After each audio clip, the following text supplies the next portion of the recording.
Hello guys, here is Anshu Chalotra. Today we will start our 5th lecture of Indian Polity MCQ series, which is under 30 days crash course for JKP Border Battalion and Indian Army and other JKSSB और SSC exams.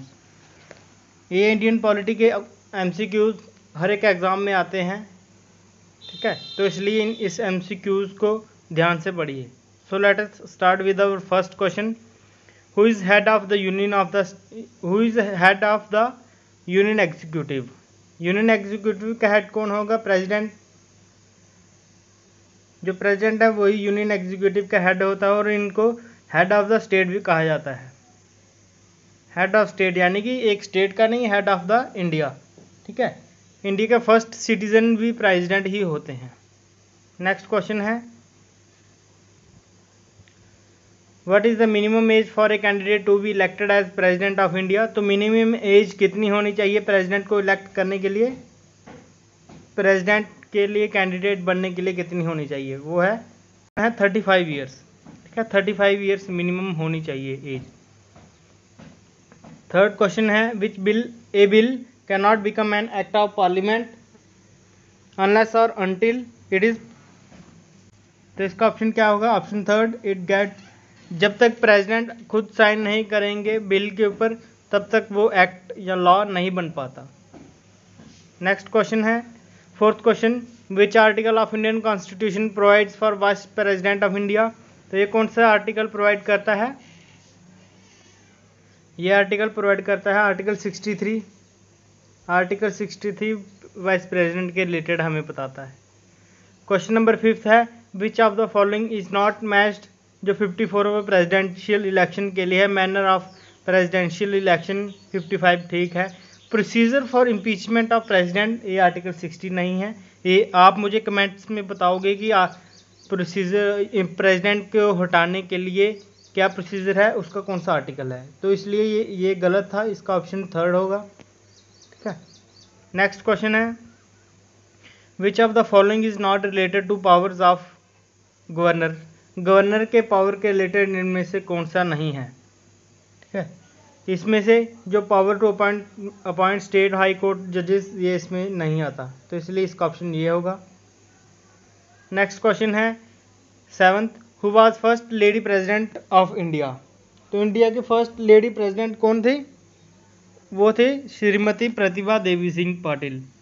Second option है इसका, Pratibha Devi Singh Patil ji.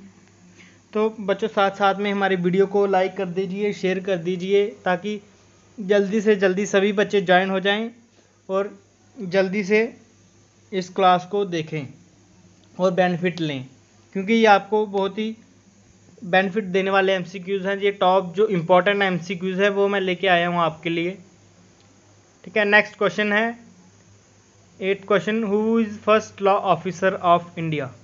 First law officer किसे कहा जाता है? वो कहा जाता है attorney general of for India को, ठीक है। इसको फर्स्ट लीगल ऑफिसर भी कहा जाता है, इनको फर्स्ट लीगल ऑफिसर। अगर लॉ की जगह लीगल आया तो वो उसका भी अटॉर्नी जनरल ऑफ इंडिया होगा। 9th क्वेश्चन है, which of the following statements is are correct with regard to the vice president of India? तो इसमें से कौन सी स्टेटमेंट करेक्ट है? He must be a member of parliament, ये गलत है, बाकी दोनों सही हैं। प्रोपोर्शनल रिप्रेजेंटेशन और उसको कोई भी office of the profit other नहीं होना चाहिए उसके पास, तो इसलिए इसका ऑप्शन थर्ड होगा। Second and third only. Next question पे मूव करते हैं, विच of the following vice president was elected unopposed? ऐसे कौन से इनमें से कौन से वाइस प्रेसिडेंट ऐसे थे जिनके खिलाफ कोई भी खड़ा नहीं हुआ था? वो थे एस राधाकृष्णन जी। एस राधाकृष्णन जी ऐसे वाइस, सर्वपल्ली राधाकृष्णन जी ऐसे वाइस प्रेसिडेंट थे, इनके खिलाफ कोई भी इलेक्शन के लिए खड़ा नहीं हुआ था। 11th क्वेश्चन है, how are salaries and allowances of union ministers determined? तो यूनियन मिनिस्टर की सैलरीज और उनको जो भत्ता वगैरह मिलता है वो कौन डिसाइड करता है? बाय द पार्लियामेंट, इसलिए इसका ऑप्शन सेकंड हो जाएगा, by the parliament. Next question है 12th, how much security deposit a candidate of president election has to submit in RBI? तो रिजर्व बैंक ऑफ इंडिया में जो भी प्रेसिडेंट के इलेक्शन के लिए जो पर्सन खड़ा होता है, इलेक्शन लड़ना चाहता है, तो उसको कुछ सिक्योरिटी डिपॉजिट करवाना पड़ता है बैंक में, ठीक है। वैसा इसलिए किया जाता है कि जो लापरवाह कैंडिडेट हों वो ना आए, तो इसलिए इसकी कितनी अमाउंट है, इसकी अमाउंट है, फोर्थ ऑप्शन है 15,000। पहले 2500 हुआ करती थी, बाद में ये 15,000 कर दी गई थी। नेक्स्ट क्वेश्चन है 13, which who among the following is not directly participating in the election of the president. तो ऐसे ऑप्शंस दिए गए हैं, इनमें से आपने देखना है कि ऐसे कौन से मेंबर्स हैं जो प्रेसिडेंट के इलेक्शन में डायरेक्टली पार्टिसिपेट नहीं करते। तो ये है fourth option, both elected and nominated members of state legislative council. State legislative council जैसे पहले बाई कैमरल स्ट्रक्चर होता था J&K का, तो इसमें हमारे पास क्या होते थे, MLC भी होते थे। MLC होते थे वो स्टेट लेजिस्लेटिव काउंसिल में आते थे, इसलिए ये डायरेक्टली पार्टिसिपेट नहीं करते हैं। इसका ऑप्शन फोर्थ हो जाएगा। नेक्स्ट क्वेश्चन है, what is the official term of the president's office. President के लिए कितने ईयर्स का टर्म होता है, यानी कि उसका टाइम पीरियड कितना होता है। तो इसका ऑप्शन सेकंड होगा 5 ईयर्स। प्राइम मिनिस्टर का भी 5 ईयर्स होता है, ठीक है। नेक्स्ट क्वेश्चन है 15, by using which powers president can appoint prime minister and other ministers. तो आपको बता दूं कि प्रेसिडेंट के पास बहुत सारी पावर्स होती हैं, executive power, legislature power, emergency power, military power, और एक पावर होती है पार्डनिंग पावर, और भी होती हैं। तो इसमें से जो प्राइम मिनिस्टर और अदर मिनिस्टर्स को अपॉइंट करने के लिए जो प्रेसिडेंट पावर यूज़ कर सकते हैं वो कौन सी होती है, वो होती है एग्जीक्यूटिव पावर। एग्जीक्यूटिव पावर में ये प्रेसिडेंट प्राइम मिनिस्टर और अदर मिनिस्टर्स को अपॉइंट कर सकते हैं। 17th, who appoints all 3 chiefs of defence forces of India. तो ऐसा कौन सा पर्सन है जो कि डिफेंस फोर्सेस जैसे आर्मी, इंडियन आर्मी, नेवी और एयरफोर्स के जो चीफ्स हैं उनको अपॉइंट करता है। वो कौन करता है, प्रेसिडेंट अपॉइंट करता है, प्रेसिडेंट अपॉइंट करता है इन तीनों चीफ्स को। 17 क्वेश्चन है। आगे 18 क्वेश्चन पे हम मूव करते हैं। International treaties and agreements are negotiated and concluded on the behalf of. ये किसके बिहाफ पे होते हैं, यानी कि इंटरनेशनल कोई भी एग्रीमेंट होता है, किसी दूसरे देश के साथ हम कोई भी समझौता वगैरह करते हैं, वो किसके बिहाफ पे करते हैं, यानी किसके नाम पे करते हैं, वो करते हैं हम प्रेसिडेंट के नाम पे, किसी और के नाम पे नहीं। चाहे कोई भी जाए पर प्रेसिडेंट के नाम पे ही वो होता है। ये डिप्लोमेटिक पावर्स में आते हैं। 19th है, who was first deputy PM of India. First deputy PM कौन थे इंडिया के, वो थे सरदार वल्लभ भाई पटेल जी। सरदार वल्लभ भाई पटेल जी फर्स्ट होम मिनिस्टर भी थे और फर्स्ट डिप्टी PM भी थे। तो आपको बता दूं कि जो होम मिनिस्टर होता है उन्हीं को डिप्टी PM का दर्जा दिया जाता है। हालांकि हमारे कॉन्स्टिट्यूशन में डिप्टी PM का के लिए कोई भी प्रोविज़न नहीं है। नेक्स्ट क्वेश्चन है 20th, who was first prime minister to lose confidence in parliament. तो पार्लियामेंट में ऐसे कौन से फर्स्ट प्राइम मिनिस्टर थे जो अपना बहुमत साबित नहीं कर पाए थे, वो कौन से थे, VP Singh ji. 21th question है, who was prime minister for shortest term. यह बताएंगे शॉर्टेस्ट टर्म में जो सबसे कम टाइम के लिए प्राइम मिनिस्टर बने थे वो कौन थे, अटल बिहारी वाजपेयी जी, 13 डेज़ के लिए। एक और प्राइम मिनिस्टर थे, वो 14 डेज़ के लिए बने थे, पर सबसे कम कौन थे, अटल बिहारी वाजपेयी जी। नेक्स्ट क्वेश्चन पे मूव करते हैं, who has in his credit to remain in central cabinet for longest term. Central cabinet ministry में सबसे लंबे समय तक रहने वाले कौन से पर्सन थे, वो थे बाबू जगजीवन राम जी। ये पंडित जवाहरलाल नेहरू जी के टाइम से ये मिनिस्टर थे और काफ़ी लंबे समय तक रहे थे। ये 32 ईयर्स तक रहे थे सेंट्रल कैबिनेट में, सबसे लॉन्गेस्ट टर्म है इनका।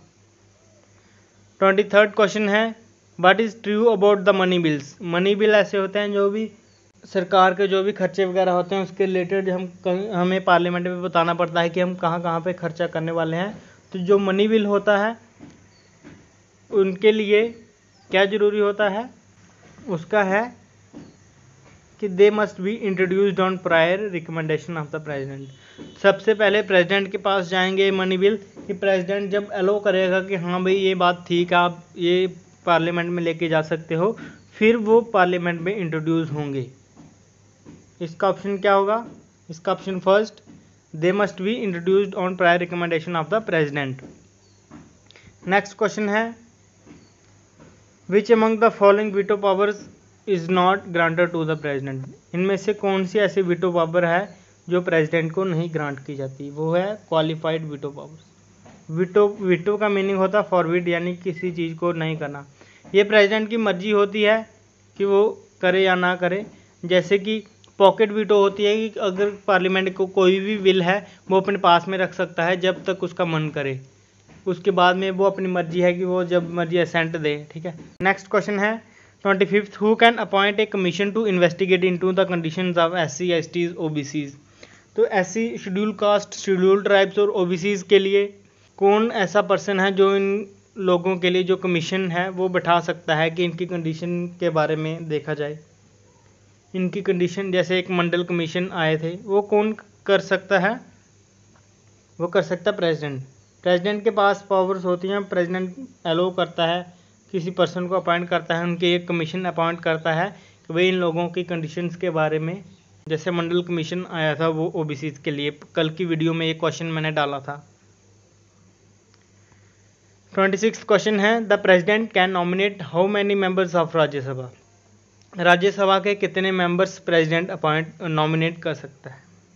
उसका ऑप्शन क्या होगा? 12 मेंबर्स वो नॉमिनेट कर सकता है। आपने ये बताना है कमेंट्स में कि लोकसभा में टोटल मेंबर्स कितने होते हैं और राज्यसभा में टोटल मेंबर्स कितने होते हैं, ये आप कमेंट्स में बताइए जल्दी से जल्दी। 27th क्वेश्चन है, who is the ex officio chairman of Rajya Sabha. तो एक्स ऑफिशियो चेयरमैन कौन होता है? एक्स ऑफिशियो यानी कि अगर कोई एक ऑफिस होल्ड कर रहा है तो ऑटोमेटिकली वो राज्यसभा का भी चेयरमैन बन जाता है। वो कौन है? Vice president. वाइस प्रेसिडेंट, अगर कोई पर्सन वाइस प्रेसिडेंट है तो ऑटोमेटिकली राज्यसभा का चेयरमैन भी बन जाता है। तो लोकसभा का चेयरमैन के लिए MP में से इलेक्शन होता है, वो जो पार्टी है वो अपनी मर्जी से बना सकती है। 28th क्वेश्चन है, who can be said to be the leader of the Lok Sabha. Lok Sabha का लीडर किसे कहा जा सकता है? तो लोकसभा में इलेक्टेड मेंबर्स होते हैं। लोकसभा में क्या होता है कि जो लीडर है लोकसभा का वो किसे कहा जाता है? वो कहा जाता है प्राइम मिनिस्टर को। नेक्स्ट क्वेश्चन है, which is the highest decision making authority of our Indian administrative system है, उसका जो सबसे हाईएस्ट अथॉरिटी कौन है डिसीजन मेकिंग के लिए? वो है कैबिनेट मिनिस्ट्री। जो भी कैबिनेट मिनिस्टर हैं वो ही हाईएस्ट डिसीजन मेकिंग पावर है, सबसे बड़ा जो निर्णय लेते हैं वही लेते हैं। 30th क्वेश्चन है, Jammu and Kashmir became part of India through. Jammu and Kashmir जो है वो इंडिया का पार्ट कैसे बना था? वो बना है इंस्ट्रूमेंट ऑफ एक्सेशन से। कल की वीडियो में मैंने क्वेश्चन डाला था कि इंस्ट्रूमेंट ऑफ एक्सेशन कब साइन किया गया था? 26 अक्टूबर 1947 में। किनके द्वारा? महाराजा हरि सिंह जी के द्वारा। तो गाइज आज की हमारी वीडियो इतने तक ही थी। Thanks for watching our video. ठीक है, and don't forget to subscribe our channel JKSSB Adda 614। आप हमारे टेलीग्राम के चैनल को भी ज्वाइन कर सकते हैं जिसका लिंक डिस्क्रिप्शन में दिया होगा। आई होप कि यहाँ तक आपको वीडियो बहुत अच्छी लगी होगी। अगर आपको अच्छी लगी है लाइक करिए, शेयर कीजिए, सब्सक्राइब कीजिए। ठीक है, ओके, थैंक यू स्टूडेंट्स।